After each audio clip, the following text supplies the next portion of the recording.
Good morning, everybody. This is Christiana. Hi. Hi. Thank you so much for the ride. You gave me, Rob, and Aragon a ride, so 3 hikers, and we really appreciate it. But you're here for your own adventure. So what are you doing today? I'm here with a Ride Across California, which is a group of 5th graders and their parents and volunteers. I'm one of them. And they're riding from Arizona to the beach, and they're on day 4. And I couldn't join them the whole week because of work, so I drove out from San Diego that way. I'm gonna meet up with them. And when I was going through Julian, I saw out of the corner of my eyes these 3 silhouettes. And I thought, it's the PCT! So, PCT hikers are famous. We all know somebody who's done it. We all want to do it. And I am thrilled to have met these 3. It is so inspiring. I don't know that I can ever do it, but I feel like I'm part of it now. So thank you for letting me give you a lift, because this made my day, and it's only 7 o'clock. Thank you. I've been waiting for 15 minutes, and you start to wonder, especially because I've never done it before, so I wasn't sure. I'm like, am I going to be here for hours? And you're just so kind, and we just had a wonderful conversation on the way down. And have you picked up a PCT hiker before? No, but I see, like, right around here, every time I'm here, there's somebody parked on the side on the road and somebody's climbing in a car. And so, yeah, that's a first for everybody. Yes, me too. So thank you very much. You're so kind. Thank you. And, one more first. I have not interviewed anybody on this channel until today, so you're the first as well. I'm very honored to be first. All right, take care. Happy riding. Happy walking. Thank you.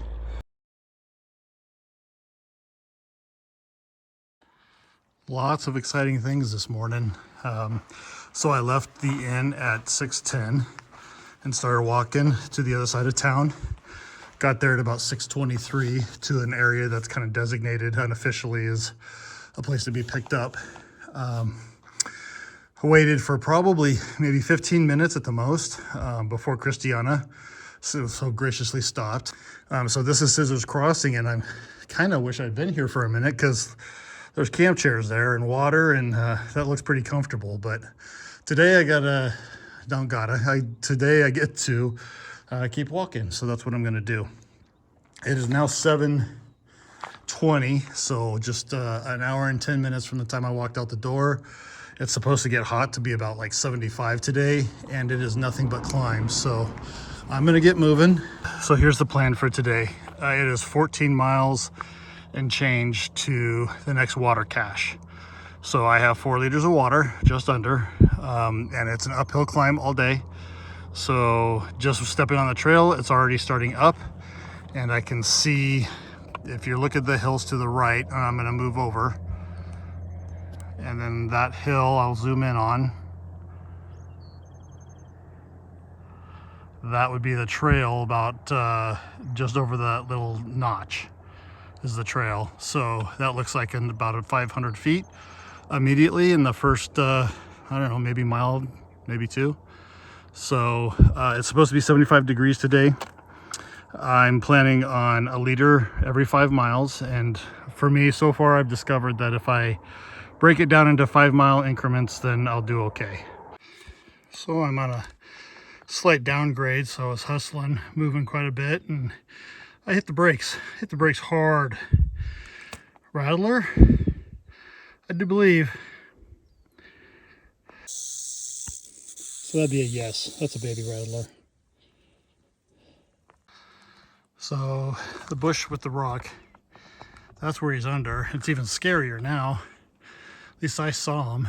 So I etched out snake in the dirt on the other side, and then to get around, it's quite steep here, but I scrambled down and then back up well away from him. So I'm moving on. I worry about other hikers, but he's all pissed off now. I didn't do anything. So this is a pack off rest. So my pack's down right now. It's 9:45. I've been walking 2 hours and 30 minutes, and I just hit 5.4 miles. So the first 5 miles are done, complete. Just have, basically I'm thinking of it as 10 more miles to water. I was really hoping to get 5 miles before 11 a.m. because at 11 it's supposed to hit 70 degrees, and this is the warmest it's been other than the first 2 days on trail. So because that snowstorm and then just continuing, it's been windy, breezy, cool, like perfect hiking weather up until I hit Julian, actually. So it's been warm the last 2 days, but I didn't care, I was inside. So it's supposed to be like 76 degrees today, and I'm still acclimated to northern Nevada weather, so it, mid 60s or so, and that was pretty warm. I'm feeling the heat for sure, but boy, I feel strong. Right foot, that issue's resolved. Haven't felt it at all. I've got like hot spots on both feet, but I'm hitting the ground pretty hard. A lot of climb already. And with this climb, I was estimating, and I was planning honestly for a 14-hour day. Mile an hour. That's what I figure is worst case. So I plan for worst case, but feel really good. Really happy that I got 5 miles out before 10. That makes the rest of the day, kind of takes the pressure off. I wasn't too worried about it, but nobody wants to walk 14 hours, like a mile an hour, 14 miles, or so yeah, gonna take a break. Water's doing good. I'm water positive, so I get to finish off the last liter, the first 5 mile liter, and then start working on the second 5 mile liter. So I'll talk to everyone later. Okay, it is now the afternoon. It is 12:40. So about an hour and 40 minutes ago, I came across where that knoll is right there. And then in the far distance is where I started this morning in that valley. And then you come into this wash down here and you go downhill to the bottom of the wash, kind of where it's white. And the trail meanders down there. And then I found a juniper bush. Jan and Esther joined me in the shade, and we chatted, had a really good conversation. I had a couple snacks, just kind of rested my feet because I've been going really good. I think I'm at 10 miles for the day now. And it's been uphill, and I've got less than 5 miles to the cache. So I'll talk to you when I get there. Hello, it is now 1:30. Is that right? Yeah, it's now 1:30. I found a little bit of shade, and I haven't had shade for a long time, so I took advantage of it. I knew I was going to need to lower my pack for a little bit. I'm starting to feel the weight of the food now. And I tell you what, this heat is impressive. I don't think I've really hiked in this kind of heat. And it's 75. It's not like it's 100 and something. But I almost always go in the mountains where it's cooler. So like hot is 70. I'm feeling this heat right now. So I just thought I'd check in. It's 1:30. About 2.5 miles to the cache. Okay. I believe I'm close to the cache, so I'll take you along with me.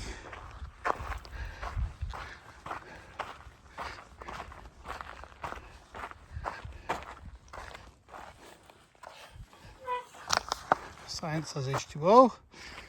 That's a good sign.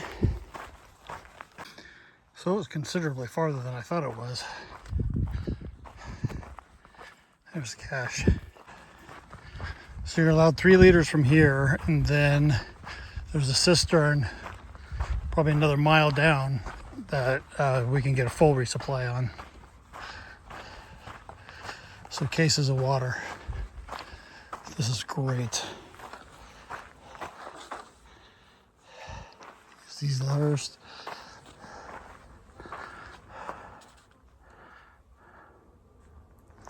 Three liters max.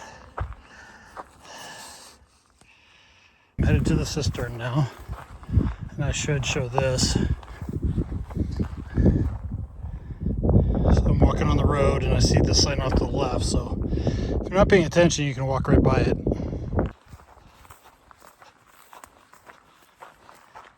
We're here. Oh. Okay. It's a well. Good afternoon, everybody. So I'm hunkered down under a tree. I've gotten water after the 14-mile hike, and I thought now would be a good time to talk about water caches because someone asked me a good question this morning. So there's a water cache at Scissors Crossing, which is all the way at the bottom, underneath the highway. And water caches aren't affiliated with any group or anybody. It's just people out of the kindness of their heart that resupply this water for hikers of the PCT. So up here, so this water cache, I was asked, like, why couldn't I just stop short and then wait? And it's because you're consuming water. So I carried 4 liters from the bottom up to where this water cache was. And had I stopped short, like, I used a liter every 5 miles. I was ahead of the game in the beginning. I preloaded so that I wasn't getting behind the curve with dehydration. That first 750 milliliters. And then I made sure that I used each liter every 5 miles. So by the time I got here this afternoon, I was really hot. By the last few tenths of a mile to this cache, like, I was really managing everything, really paying attention. So I get here and I'd swallowed my last sip of water, and I was a little surprised that the cache was so far away. So the cache is probably 3/10 of a mile away, and then the cistern is a total of 5/10 of a mile. So they ask that you only max out 3 liters from the cache, and that's just to keep it for people. And then it's donation based on this one. I think that a lot of them are. But so I made sure to donate more than I used. But I did take 3 liters. So then I went down to the cistern and I got 3 more liters. And the reason I did that, so that's 6 liters. So when I got down there to the cache, I took a liter and I made myself right away because I could tell I was starting, like, getting foggy brain. I actually walked back and forth thinking I was missing it. So another hiker actually helped me out. He's like, no, keep going down further. So I was getting a little punchy. But so I downed a liter right there, and then I went down to the cistern and I got 3 liters from there. So I only need 4 for a camp tonight and to get to the next water, which is 10 miles. But I got 3 liters, one, because I'm going to sit here, and as I'm talking, I'm going to finish off a liter, so that then I'll be down to 4. And I'm actually going to hike a little bit more. We're kind of in a valley, and if I'm quiet, you can hear the buzzing again. So if you get a little bit higher, the flies tend not to be so bad. And I think I have the energy for it. My plans could change, and I might let you know that. But so I took my max from here. Actually, I filled my 750 milliliter from the cache, so I took a little bit less than 3 liters, and then filled up with the cistern. It was really clear. It smelled really good, and it was cold. So hopefully I don't die. I'm gonna, like I said, drink the first liter here, and I'll know. And then, yeah, we'll go from there. So the people that leave these caches, they truly are angels. Because had this not happened from Scissors Crossing to the next actual, like, water from the groundwater, well, I guess it would have been the cistern right now, but that cistern dries out. So if that cistern's dry, then the next water would have been 24, almost 25 miles. And not many people can carry enough water to get that far, I don't think. I know I can't. So that's kind of why. That's water in the desert. And right now it's hot.